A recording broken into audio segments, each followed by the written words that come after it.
Hey everyone, hope your week is going well. This week's episode's a little bit different. It's a solo episode inspired by an amazing conversation I had on IG Live with my friend Kat. Kat invited me to be a guest on her IG Live series called Everyday Magic, where I shared my manifestation story just like any other guest. I've known her for over a year now. Fun fact, she was actually one of my very first podcast guests when I started the Reset Mantra.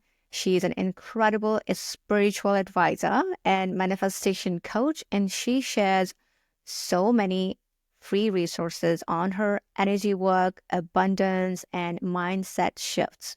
I will drop her IG handle below. Definitely check her out. And if you're a Tony Robbins or Dean Graziosi fan, you have to follow Kat. She's a huge follower herself and a regular at their UPW and mastermind events. So when she invited me to chat about manifesting, I knew it was going to be great. And honestly, this week's episode's really inspired by what we discussed in this live video. So let's get into it. After my IG live, which was amazing, by the way, one point that really stuck with me was something Kat said, releasing blocks. It hit me because looking back at 2019, 2020, that's what exactly I was doing, but unknowingly.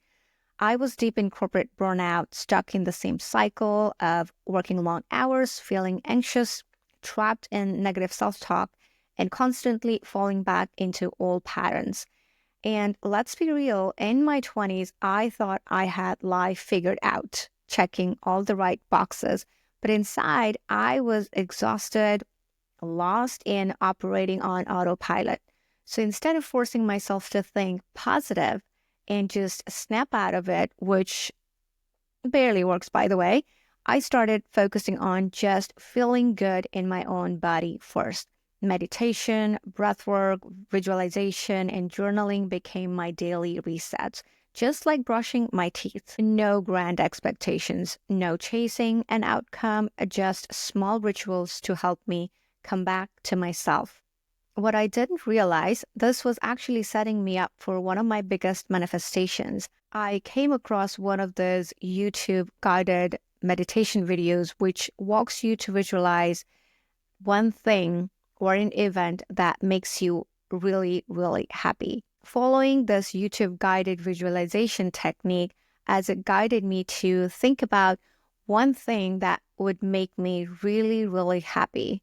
And instantly, I had a crystal clear visualizations of my parents visiting me here in America, sitting on a comfy couch in my new house in a bright, sunny living room, the sunlight touching their toes and kissing their face, and their faces glowing with happiness. And I journaled about it as if it was already real, not knowing I was manifesting it into my existence.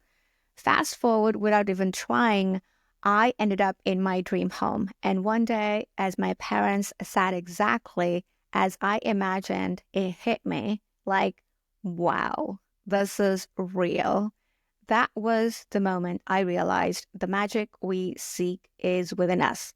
We create our reality not just by visualizing, but by feeling good first, letting go and trusting the process. I know it sounds cliche, but it works.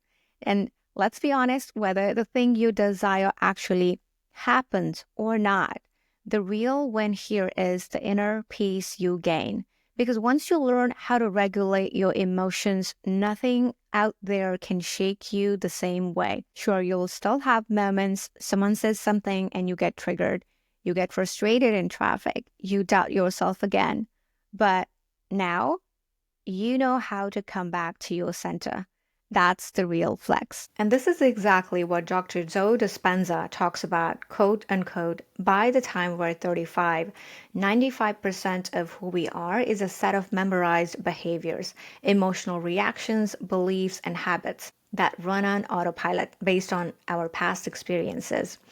And if we keep thinking the same thoughts, making the same choices, and feeling the same emotions, we keep reinforcing the same neural pathways, keeping us stuck in repetitive pattern. And that my friend, was exactly my story. Even though I was investing in personal growth, taking these courses and watching videos and doing the workshops, I was still running on autopilot, reacting the same way and falling back into old patterns without even realizing it.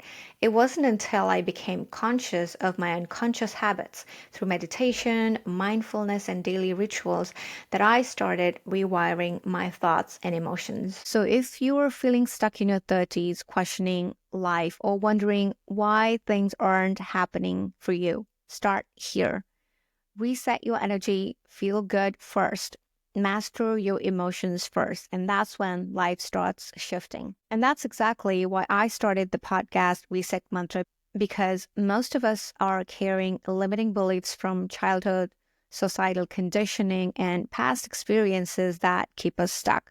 But the truth, we can unlearn that and we can reset our story. We can create a life that actually feels good. On this podcast, we try to bring in experts and guests and change makers who share the tools that they've used and the skills they've developed to break free from their past selves. We dive into real stories and everything that's key to a happier and healthier life. It's more about unlearning old patterns, relearning what truly matters, and discovering the version of you that's been waiting to be seen. And it all starts with one question: who do you want to become? And speaking of resetting, I am beyond excited because this weekend, actually next weekend, I'm attending my first ever Dr. Joe Dispenza progressive retreat. This has been on my manifestation list for a really, really long time. It was originally scheduled for January and got postponed due to the LA fire. And now it's finally happening. It's a 2.5 day retreat, different from his advanced week-long retreats. Hopefully the week-long retreat is my next. This is just the beginning. I can't wait to experience it and share what I learn with you all. And with that, thank you so much for tuning in to this episode, and I will catch you next time.